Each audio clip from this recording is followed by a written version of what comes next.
Hello BookTube, I'm still Roz and this is still my channel, A Journey Through Books.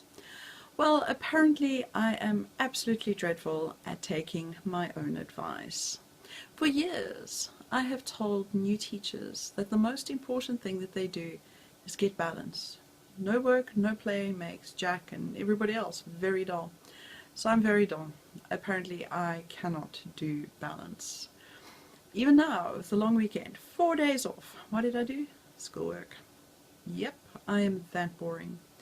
But before this long weekend completely vanishes, I mean it's already 9 o'clock at night, so it's doing a really good job of vanishing, I thought I'd talk about the 2 books, yes, the thumbnail was misleading, that I have finished in the last 2 weeks. Yep, see what I mean? No balance. Because the one I finished 2 weeks ago, and then the other one I finished yesterday. It is taking forever to find time to do anything. So the first book I'd like to talk about is Silas Marner by George Eliot, and this was just delightful. Look, it's nice and skinny, unlike Middlemarch, and if you're thinking about giving Middlemarch a try but you're a bit intimidated by the size and would like to get a nice feel for her, this is a good place to start. The storyline is very pleasant. You've got this man, Silas Marner, and he is evicted from his hometown. Basically his best friend steals money and frames him for it, and he gets booted out. And of course his best friend takes the love of his life, so he's a rather jaded individual. And the story then moves to Raveloe, and for 15 years or so he becomes very isolated, just working, almost having a relationship there with his money that he's saving up. And then something happens and the money is stolen and he's got nothing left. And then a lot happen.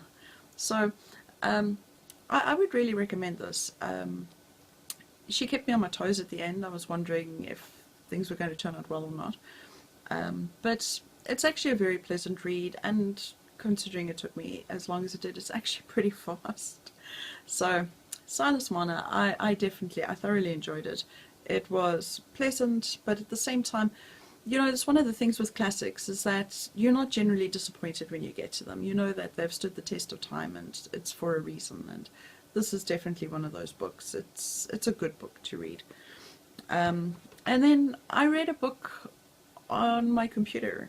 It was How to Read Literature Like a Professor by Thomas C. Foster, and I keep forgetting that, so I've written it down so that I wouldn't make any mistakes. And I finally finished that. I took my time over it because I was hoping to get as much out of it as possible. Now, this is basically what it says, How to Read Literature Like a Professor. Now, disclaimer here, in South Africa, at least when I studied literature, we didn't do things this way. We looked at many other aspects. We didn't analyze everything in terms of symbolism, which is basically what this book is doing.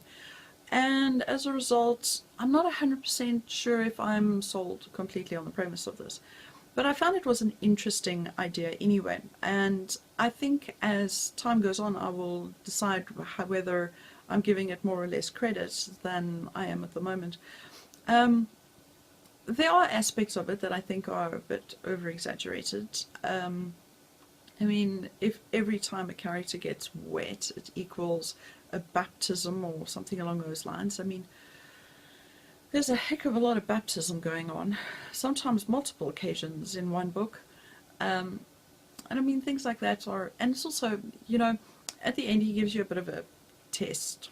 So he gives you a short story to then analyze with the symbolism that he has now explained. And he gives you a couple of like feedback from some people, which are basically a paragraph long, and I did a bit more than that. And then he gives you one from a student, and that was like a whole lot of stuff he didn't even touch on. So I was like, okay, but that's interesting. Also a bit of a stretch because a butterfly and a bird are not quite the same thing, but anyway, we'll just like wing it for the sake of it. And then he goes into his analysis of it. And a part of me feels that if one needs to be that large with symbolism, with, let's say, the idea of the story is so well encoded in symbolism that only a professor is going to be able to dissect it, I kind of feel that it's losing something. I mean, I think that it's valuable to make that connection, but to the extent, I don't know. As I said, I'm still making up my mind on it. But there are advantages. Well, there are things that are great for this book. For one, he writes it in such a conversational way. You feel like you're in a class. You feel like you know the guy, which is very nice. Then he also uses a lot of literature that one is most likely to have read in an academic environment. So he will talk about Huck Finn. He will talk about... oh, good Lord, I've just gone blank. He does speak about, well, he does touch on Joyce. He does quite a bit on the Iliad, but he doesn't do it assuming that you've read it. He gives you enough of a filler to understand where he's going as well, which is also nice.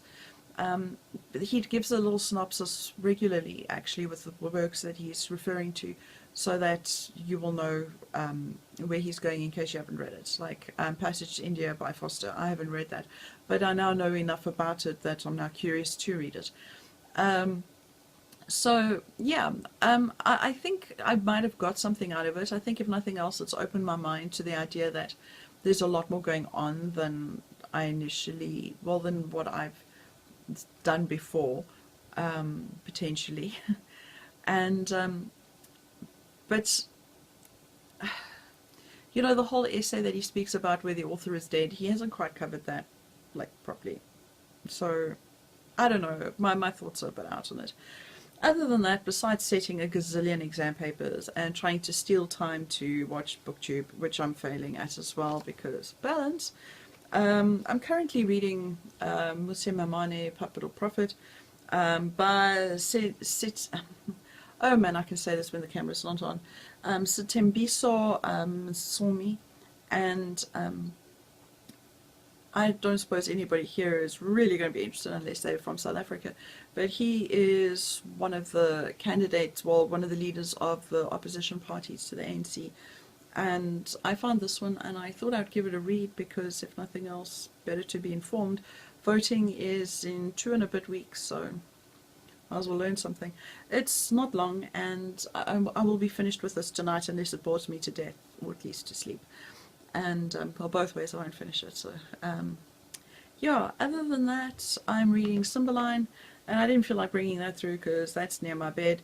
I'm still plodding through The Mark by Edith Bulbring for school.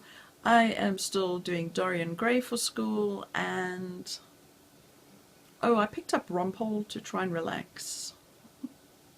And then I felt guilty about all the other books that I haven't finished.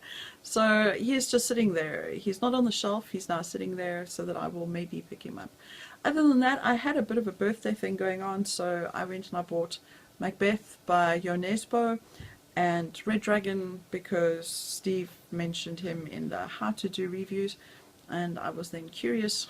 So I got it. It was my birthday present to me. So what the hell, why not? And other than that, that's it. I'm setting exam papers.